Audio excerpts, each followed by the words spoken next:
Vou ver se não tem ninguém perdido lá no grupo. Não, ninguém falou nada, então acho que está todo mundo aqui. Então vamos lá. Boa tarde, né, para todo mundo de novo. E hoje a gente vai falar, vamos avançar mais um pouco aí no tempo, na arte e na história. Inclusive, acho que está sendo bom poder retomar nessas questões de história. Vocês, me parece que vocês estão relembrando um monte de coisa, porque às vezes eu falo algo e vocês, eu falo um evento da história e vocês ficam, mas não conheço, não sei quem é. Então está sendo bom para isso também, para vocês relembrarem a história. Então, gente, o que eu vou falar para vocês hoje, deixa eu abrir aqui.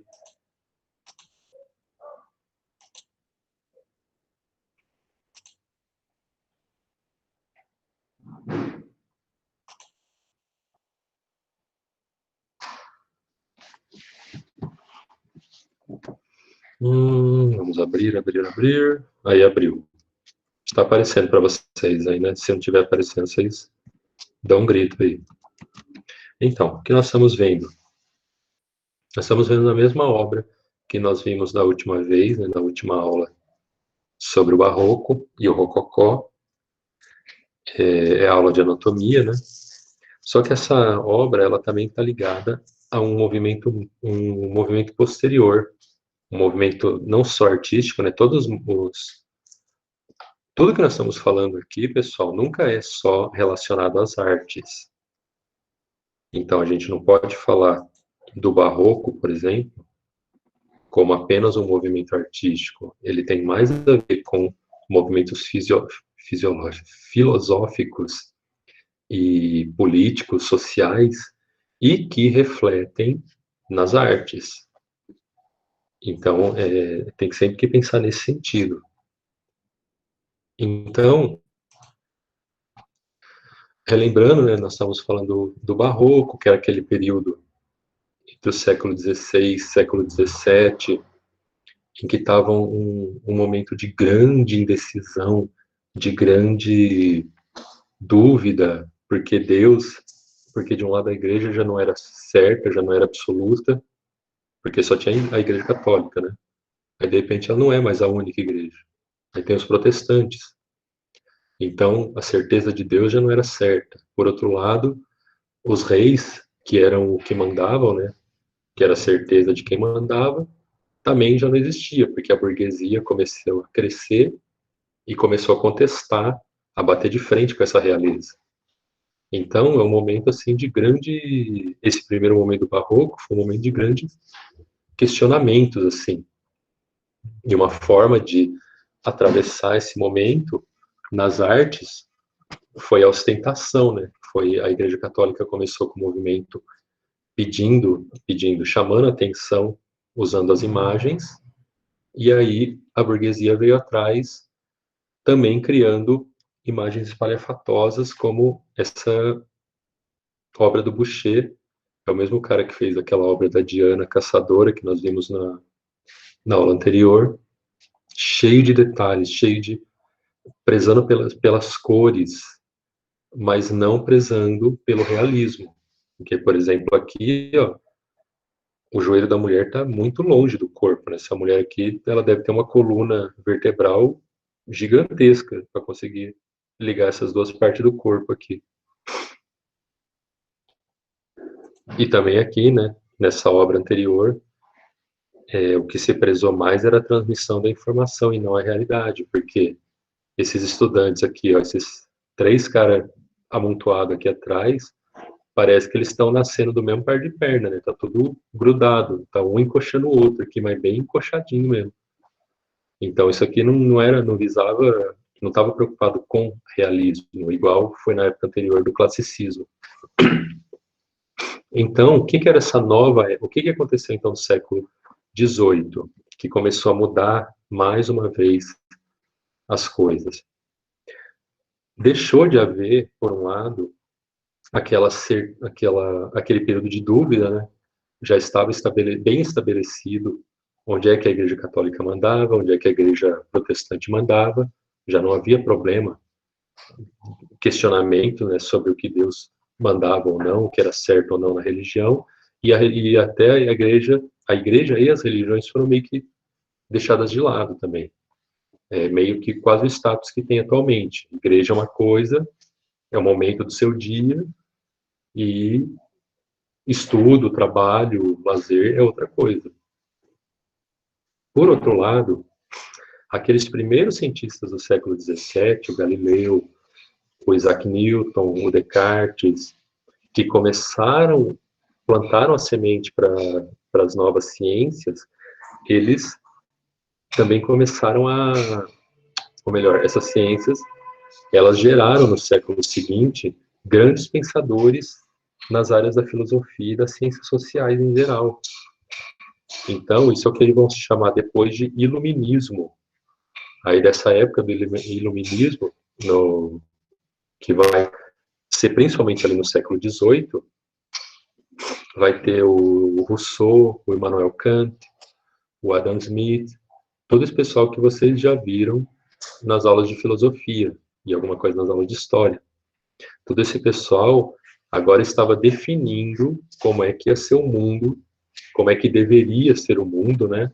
A organização das coisas, sempre segundo a visão europeia de entidades superiores, semideuses, né? Como eles acham. Muitos acham que são até hoje.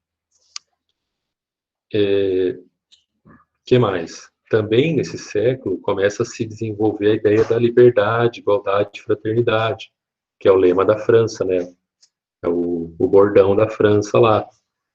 Não à toa, né, que ainda nesse século vai acontecer a independência dos Estados Unidos, da Inglaterra, vai acontecer a Revolução Industrial na Inglaterra, graças ao desenvolvimento cada vez maior das ciências, os motores a vapor vão surgir nessa época, né? Grandes realizações vão aparecer, principalmente o motor a vapor, a eletricidade vai começar a aparecer, mas ainda vai levar um tempo para ela realmente aparecer. Que mais? A Revolução Francesa também vai surgir nessa época. Já não existe mais aquele período de guerras, de conquista, o mundo já está meio que estabelecido, assim, estável. Quem é que manda onde? Então vai ter a Revolução Francesa, lá na última década do século XVIII. Que mais? Logo depois da Revolução Francesa, vai ter as guerras napoleônicas, né? Em que o Napoleão, outro europeu que acha que pode ser o dono do universo, então ele vai começar as suas guerras para tentar conquistar a Europa inteira, e por aí vai.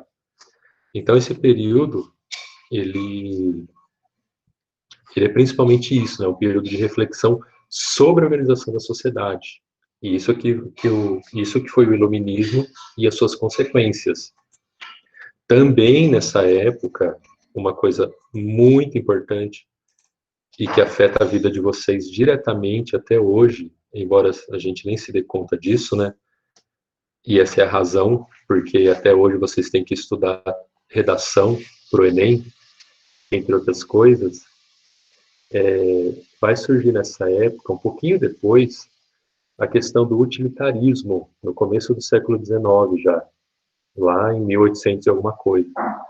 O que é o utilitarismo? É você ser capaz, você indivíduo, e essa questão do indivíduo é importante, né, nesse momento, começa a ver essa individualização, começa a ver essa empatia, vamos chamar assim, pelo indivíduo. As pessoas começam a se reconhecer como seres independentes da sociedade. Isso pode parecer óbvio para a gente hoje, né? Eu sou um indivíduo, eu tenho as minhas diferenças em relação aos outros e em relação à sociedade. Mas não era tão óbvio isso até alguns séculos atrás. Então, essa ideia do indivíduo, sendo um indivíduo, você, pelo utilitarismo, você deveria ser capaz de sustentar argumentos, sustentar ideias, apresentar e sustentar ideias em nome de conquistar alguma coisa, seu direito, algum direito, alguma propriedade, algum cargo, algum título. Então, essa ideia do utilitarismo, e que principalmente, e inclusive, aliás, a escrita relacionada ao utilitarismo vai afetar, sim, totalmente a forma burocrática como o mundo vai funcionar.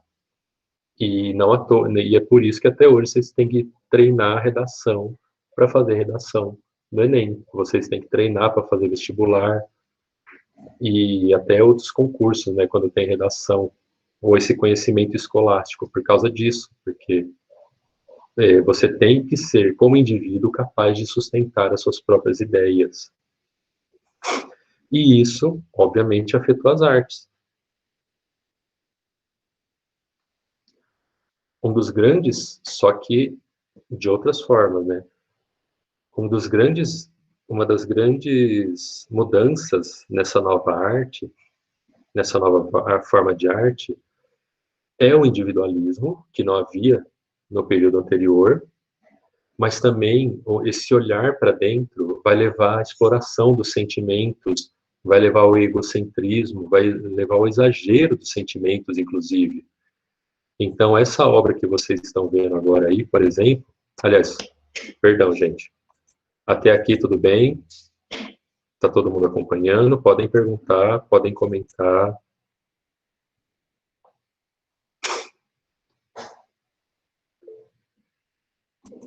Tem alguma dúvida?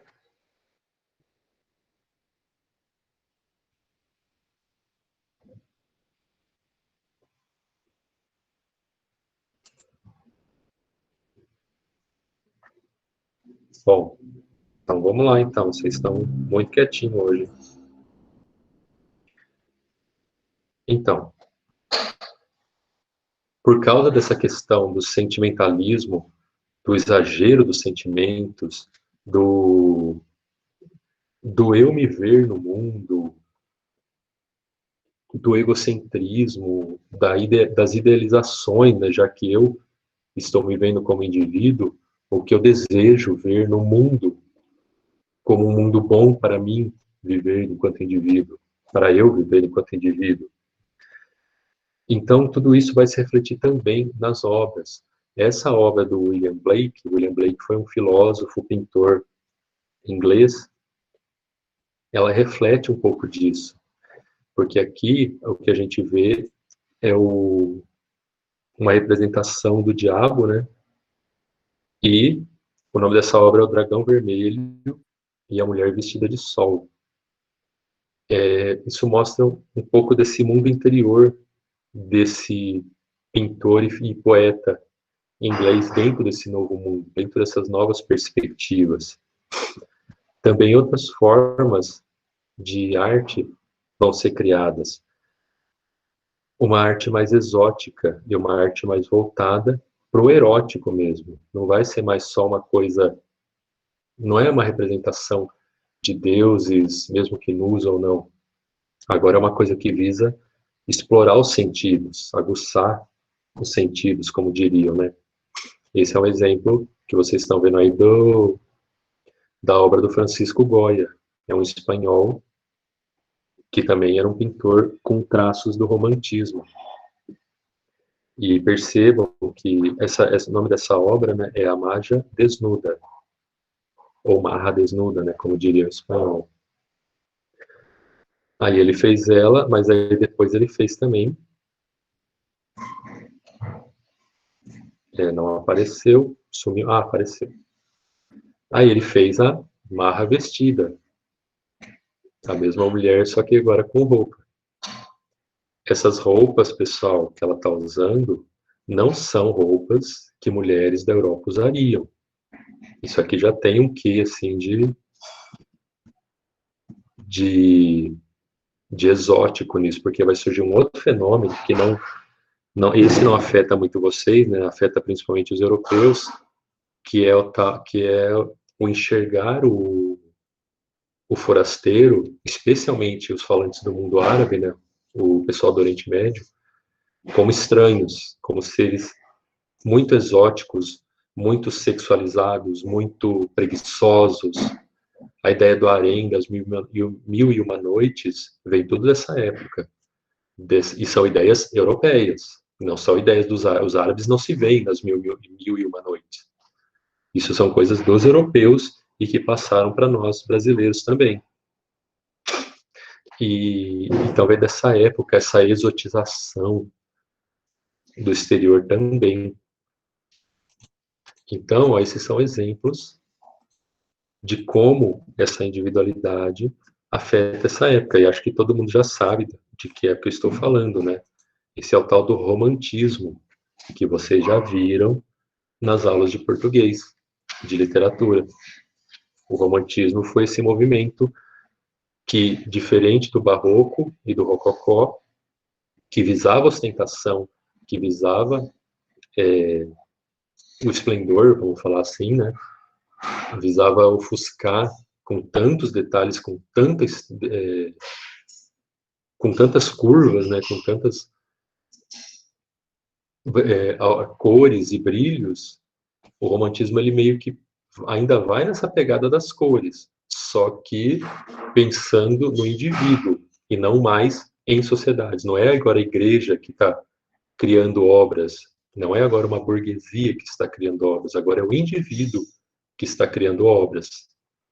Tudo bem?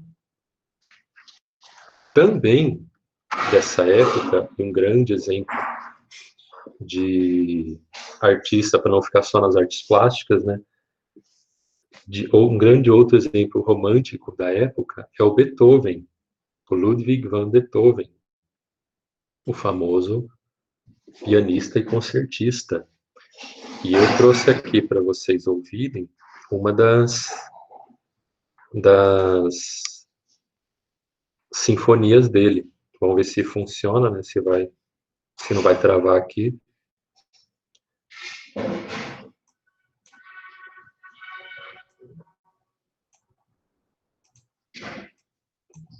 Peraí, gente, deixa eu só colocar aqui para vocês ouvirem.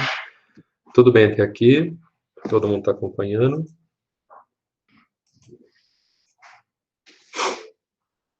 Muito bem, ó, vamos ver se vai agora aqui. Uma janela.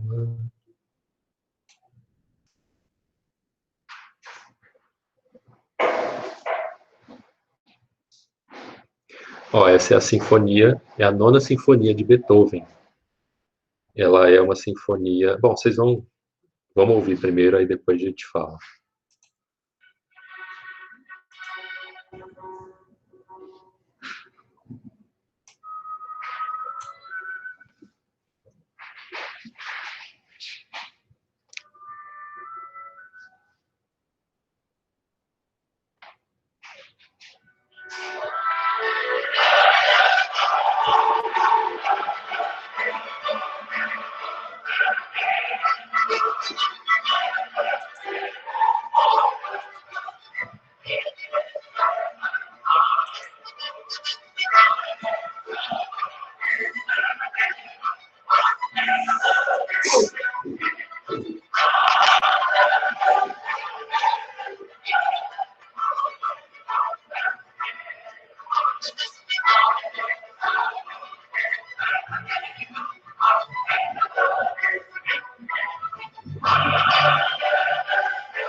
Muito bem.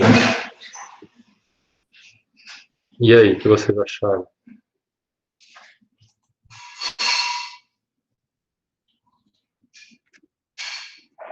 O que vocês acharam dessa música?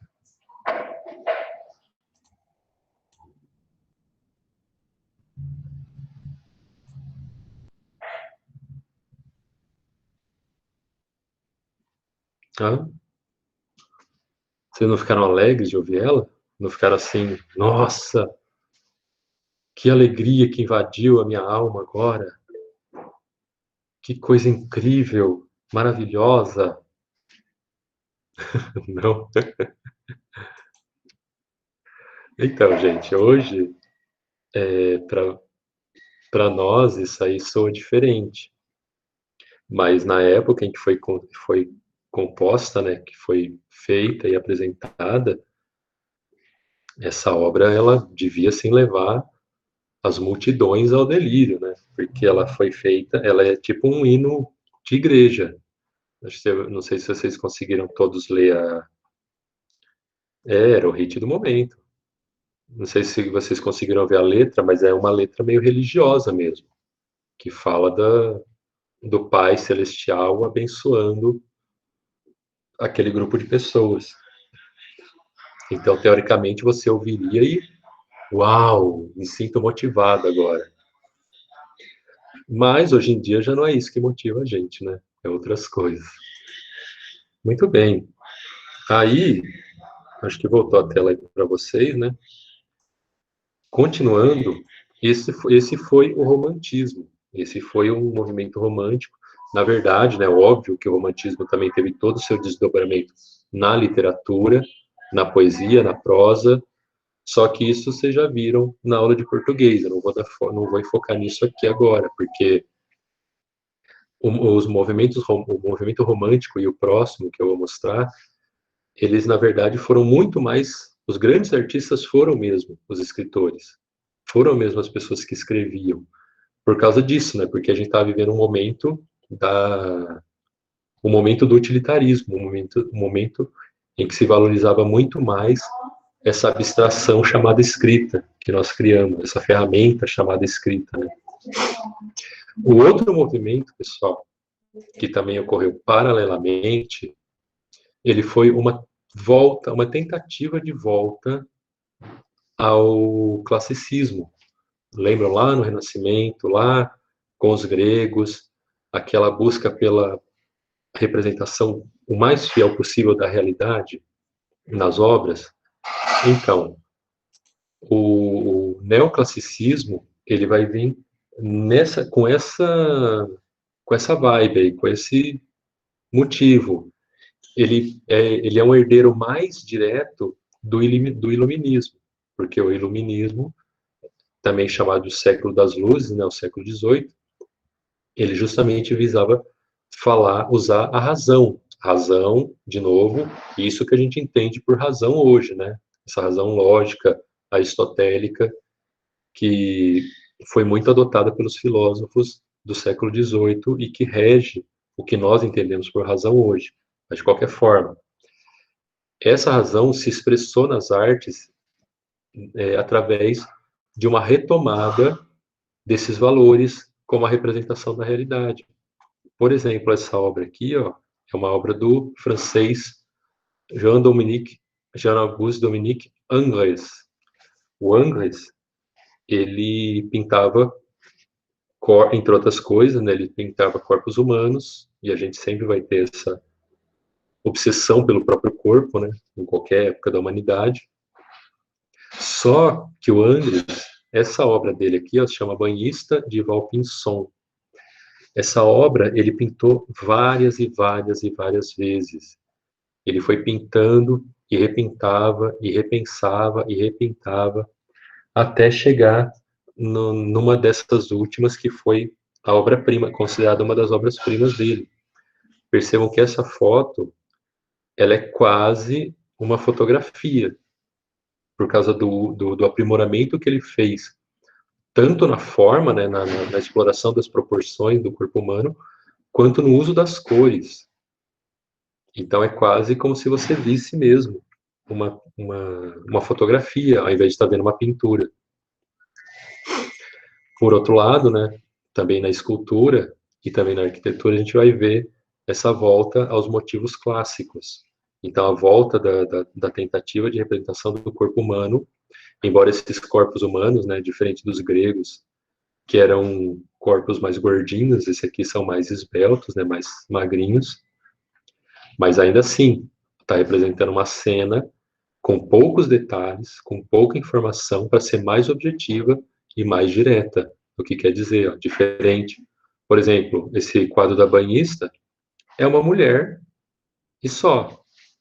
O detalhe está na mulher, diferente da obra do Rococó, em que tem a mulher, tem um anjinho aqui, tem um destaque aqui na nuvem. No caso do England, do Angles, todo o destaque está na mulher apenas. Ok? Ou é para ser, pelo menos, né? O destaque todo nela. Esse movimento vai ser chamado neoclassicismo. E ele vai acontecer ali paralelo ao romantismo. E ele também vai ter uma vertente literária, que é a que vocês estudaram também já nas aulas de português, que é o arcadismo. Então, o arcadismo vai ser o braço literário do neoclassicismo, e que teve também no Brasil, né? Tanto o neoclassicismo quanto o romantismo, eles existiram no Brasil, só que muito mais na literatura, na prosa e na poética. As artes plásticas, em geral, praticamente não existiu. O Dom João VI, né, ele veio para cá com a família em 1808, fugindo do Napoleão, como vocês já devem lembrar da história, né? E ele até tentou criar uma academia de belas artes aqui, em que então haveria o romantismo, haveria o barroco, haveria o neoclassicismo, todo mundo junto. Só que não deu certo. Só que essa ideia foi abandonada logo depois, então a gente pode dizer que não houve artistas plásticos do neoclassicismo, ou melhor, do neoclassicismo ou do romantismo. Houve apenas os literatos. E também, para trazer para vocês também, né, um, um artista, um artista da razão, né, um artista do neoclassicismo, para trazer uma música também, eu trouxe aqui o Wolfgang Amadeus Mozart. Todo mundo já deve ter ouvido falar no Mozart, né? E ele foi um artista que foi mais para o neoclassicismo, diferente do Beethoven, que foi mais para o romantismo. O Mozart, ele é considerado um grande crítico, ele foi considerado um grande crítico na época dele. Ele, através das peças dele, né, especialmente as óperas, ele fazia grandes críticas à sociedade da época. E uma dessas óperas, e uma dessas críticas, foi na... Eu vou mostrar agora para vocês um pedaço das Bodas de Fígaro. Essa história, essa ópera conta a história do conde e da condessa, né? Eles têm lá um conde e uma condessa, na Itália, e eles têm dois servos. Então, tem o Fígaro e a Susana, que são os servos. Só que, nessa época, o conde tinha o direito de... Deixa eu abrir já a tela aqui enquanto eu vou falando, né?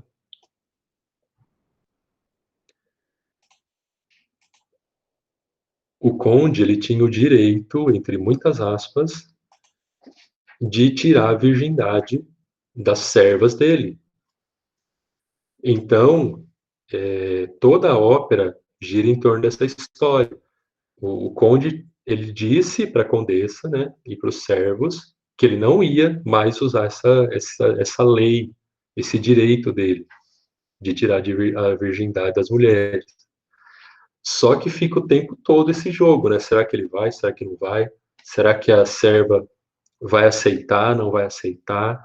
Será que o Fígaro vai aceitar se a mulher perder a virgindade para o outro?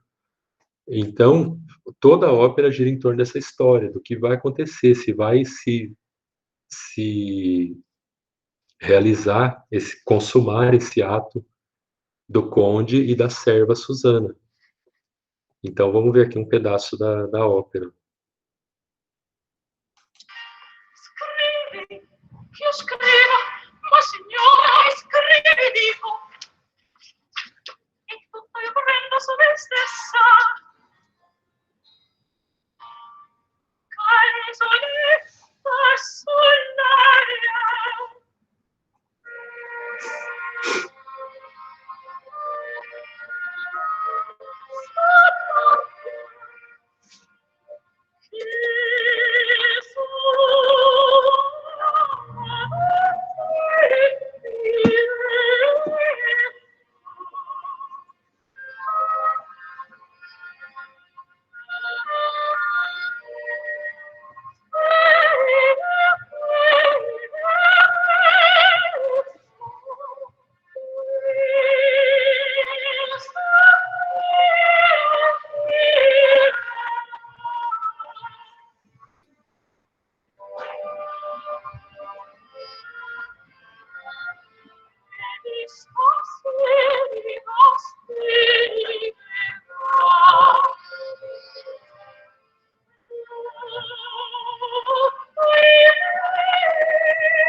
Tá bom.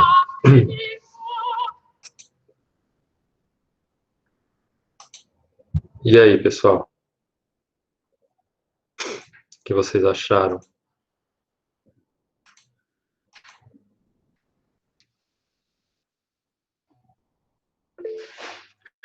Majestoso.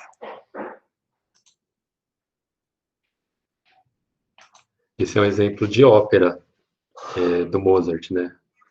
E como eu falei, ele fazia não apenas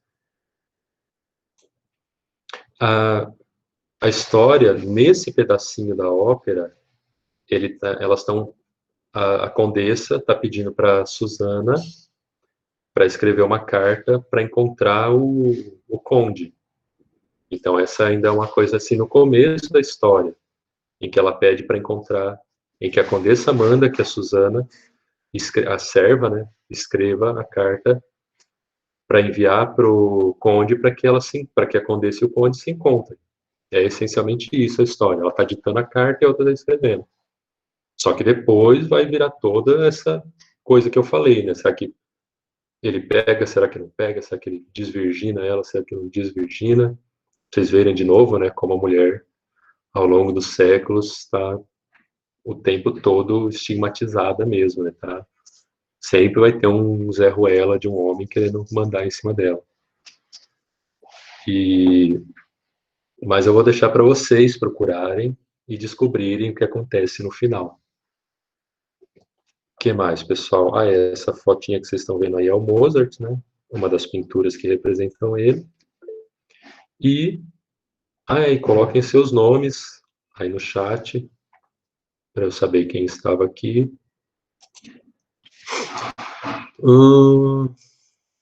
Eu acho que é isso, pessoal. Deixa eu ver aqui as minhas notinhas, se faltou alguma coisa.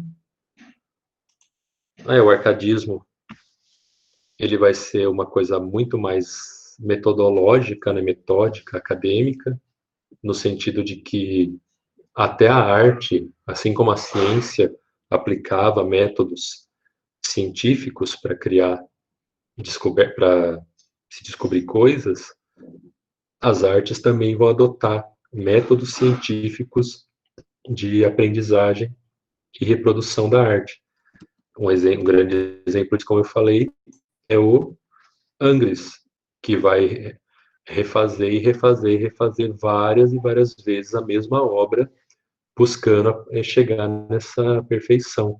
Então vai haver uma sistematização da arte no neoclassicismo. Mas é isso, esse era o último detalhe. Alguém quer perguntar alguma coisa? Procurem na internet, pessoal. Procurem aí, se vocês gostaram, procurem, deixa eu colocar no chat aqui o nome. Bodas de Fígaro, do Mozart. Procurem depois, tem a ópera inteira no YouTube. Procurem depois, vocês vão gostar, sim. Nossa, é bem daquele jeito. Mas então é isso, gente. Se ninguém tem nenhuma dúvida, então acabamos por hoje. Muito obrigado e boa semana para vocês. Tchau, obrigada, boa semana. Obrigado, Ana. Até mais. Até mais, gente. Obrigado. Boa semana para vocês também.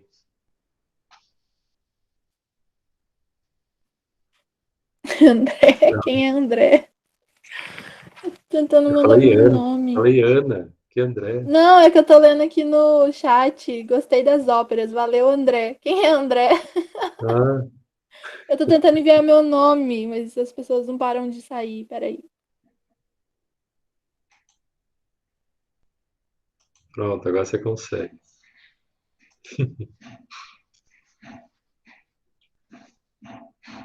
Valeu, gente.